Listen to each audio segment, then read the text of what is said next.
peut le préserver de différentes manières. Tout d'abord, on peut le préserver en respectant la réglementation mise en place par la réserve naturelle marine. Donc on ne marche pas sur les coraux, on ne va pas dans des zones interdites, on ne pêche pas dans des zones interdites. Et déjà respecter la réglementation de la réserve marine, ça fait partie justement d'une des solutions de préservation des récifs coralliens.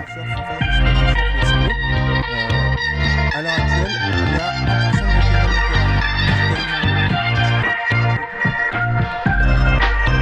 Depuis les années 1980, les récifs coralliens de l'île de la Réunion sont dégradés. Ils sont dégradés essentiellement à cause des activités humaines.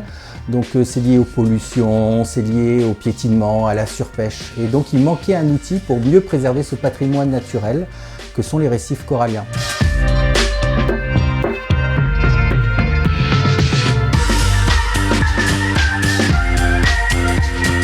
On compte plus de 3600 espèces au sein du récif réunionnais. C'est l'équivalent d'une petite forêt tropicale. C'est très riche. Okay, mais il va y avoir des menaces qui vont peser sur ce récif et ces menaces, elles vont arriver des bassins versants. On s'est rendu compte que la préservation des récifs coralliens, elle commence en amont, notamment sur les bassins versants. Il y a des gros problématiques, notamment d'écoulement de boue, de coulées de boue. On l'a vu lors du cyclone Dina en 2002 et on l'a vu assez récemment en 2018. Les pollutions qui viennent des bassins versants, c'est une épée de Damoclès sur les récifs coralliens. Et nous-mêmes, lors de nos suivis scientifiques, on a vu des résultats assez effrayants sur Saint-Leu. On a des résultats proches de 0% de recouvrement corallien. Donc en quelques semaines, des coulées de boue peuvent anéantir tous les efforts mis en place pendant des années.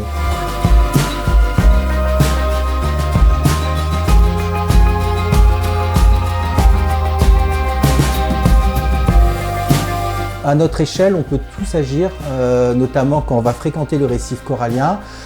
Par exemple, quand on utilise un engin de plage, on ne va pas pagayer au-dessus des coraux. On ne monte pas sur les patates de coraux. Les coraux, c'est des petits animaux très fragiles. On est quand même optimiste sur le fait qu'au niveau de la conscientisation à l'île de la Réunion, on voit une évolution en 25 ans. On a toujours l'impression de rabâcher des choses sans que ça évolue, mais je peux vous dire qu'il y a de plus en plus de gens qui sont vraiment conscients de la fragilité de ce milieu naturel et ils n'hésitent pas à réagir. Il y a des gens sur le terrain qui vont dire aux touristes « Attention, vous êtes debout sur du corail, c'est vivant, voilà, on a des relais ».